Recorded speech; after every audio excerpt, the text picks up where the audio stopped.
শৈশব মানেই নির্বার খেলা, রঙিন স্বপ্ন আর পরিবারের সবার চোখের মনি হয়ে বড় হয়ে ওঠা। কিন্তু ৬ বছরের ফুটফুটে শিশু আমেনা আক্তার ফিদার সেই শৈশবের হাসি কান্না বন্দি হাসপাতাল আর বাড়ির সীমানায়। আজ যখন তার স্কুলে যাওয়ার বই খাতার গন্ধে মন ভরানোর বয়স, তখন প্রতিটি দিন কাটছে অসহনীয় কষ্টে। হানিফ উদ্দিন সাকিবের রিপোর্টে বিস্তারিত।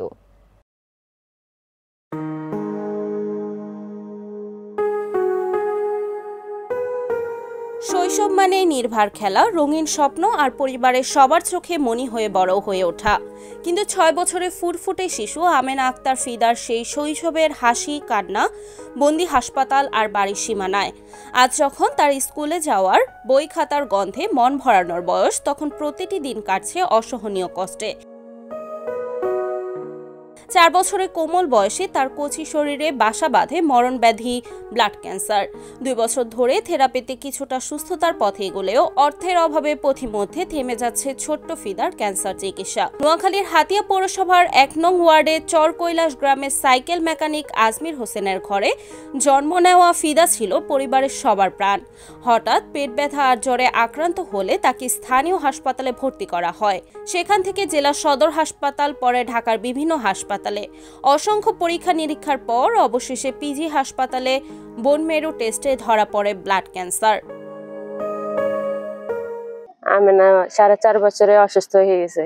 প্রথম ছিল তার পেট ব্যথা, পরে এখানে ডাক্তার দেখাইছি, ডাক্তার ওষুধ দিয়েছে, ১৫ দিনের খাওয়াইছে, কোনো পরিবর্তন হয়নি। তারপর মাঝদি নিয়ে গেছি, ওইখানেও ২ মাসের ওষুধ দিয়েছে। ১ মাস খাওয়াবার পরে সে আরো বিছনায় পড়ে গেছে, এখন হাঁটা চলা তার বন্ধ হয়ে গেছে। তারপর দেখা বিভিন্ন হসপিটালে নিয়ে গেছি, অনেক টেস্ট করাইছি, কোনো সমস্যা ধরা পড়ে না, শুধু তার ব্লাডের সমস্যা ধরা পড়ছে। ওখান থেকে পিজি পরীক্ষা করছি, বমি করার পরে ওর ধরা পড়ছে ব্লাড ক্যান্সার। তখন ওখানে ১ মাস ভর্তি ছিলাম। তারপরে আমাদের এখন চিকিৎসা চলতেছে, আজকে ২ বছর, এখন এর বয়স ৭ বছর চলে। দীর্ঘ ২ বছরে কেমোথেরাপি ও চিকিৎসার মাধ্যমে ফিদা কিছুটা সুস্থতার পথে এগোলেও পথিমধ্যে বাধা হয়ে দাঁড়ায় অর্থাভাব। পরিবারের সামান্য উপার্জন, আত্মীয় স্বজনের সহযোগিতা সব মিলে প্রায় ১০ লাখ টাকা ইতিমধ্যেই ব্যয় হয়েছে। এখন প্রতি মাসে ঢাকায় ৩ থেকে ৪ বার থেরাপি দিতে যেতে হয়। চিকিৎসার খরচ দাঁড়ায় মাসে প্রায় ৩০ থেকে ৪০ হাজার টাকা। কিন্তু সাইকেল মেরামত করে চলা এই দরিদ্র পরিবারটির পক্ষে আর এই ব্যয় বহন করা সম্ভব নয়। এখন আমাদের যা কিছু আছিল সবকিছু শেষ। এখন আমাদের আর চিকিৎসা চালার মতো কোনো খরচ নাই। ও চিকিৎসার শেষ হয়েছে ৩.৫ বছর ট্রিটমেন্ট, এখন ২ বছর শেষ হয়েছে। এখন তো ও অসুস্থ, এখন তো ওই যে ট্রিটমেন্ট চালাইতে আমাদের খুব কষ্ট যেতেছে। আমি সাইকেল মেকানিক করি, অত টাকা তো ব্যয়বহুল খরচ, এটা তো অনেক ব্যয়বহুল খরচ। এত খরচ তো একজন রাতে বহন করা সম্ভব হতেছে না। আর এই ২ বছরে অনেকের মতো করে আত্মীয় স্বজন যারা যারা আছে সবাই মিলে যথেষ্ট রকম সহযোগিতা করছে, করার পরে এখন এই পর্যন্ত আসছি। আসার পরে এখন তো সামনের দিকে ট্রিটমেন্টটা চলতেছে না, কারণ আমিও দিতে অস্থির হয়ে গেছে। আর কত দেবো, সবাই তো দিচ্ছে। আর সামনের দিকে ট্রিটমেন্ট চালার জন্য যদি পারেন কেউ সহযোগিতা করবেন। এই মাসে তার থেরাপি দেওয়ার কথা ছিল, কিন্তু দিতে পারতেছি না, টাকা টুকার অনেক সমস্যার কারণে যাইতে পারতেছি না। প্রতিবেশীরা জানান, এতদিন আত্মীয় স্বজনের সহায়তায় কোনোভাবে চিকিৎসা চালালেও এখন তাও বন্ধ হয়ে গেছে। ফিদার বাবা মা দিনরাত চোখের পানি ফেলেন, কিন্তু অর্থাভাবে চিকিৎসা যেন বারবার থমকে যায়। চিকিৎসা না হলে হয়তো অকালেই ঝরে যাবে ছোট্ট ফিদার জীবন। আমি স্কুলে যেতে চাই, মাদ্রাসায় যেতে চাই, কিন্তু যেতে পারতেছি না। আমি অসুস্থ, ব্লাড ক্যান্সার।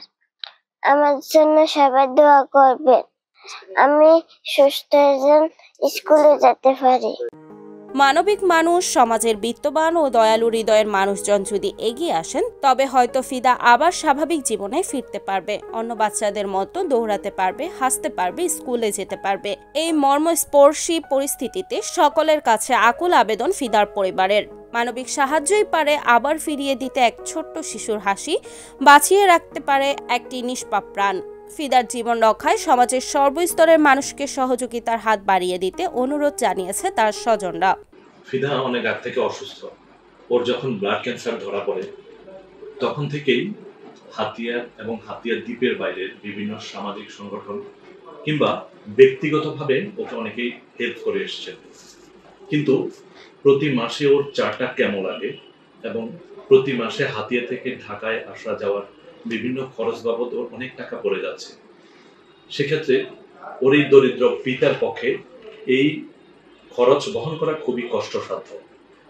আমি নিজেও চেষ্টা করেছি এবং অন্যান্য সামাজিক সংগঠনের বিভিন্ন পরিচালক এবং ব্যক্তিগতভাবে অনেকেই চেষ্টা করেছে তাকে হেল্প করে আসার জন্য।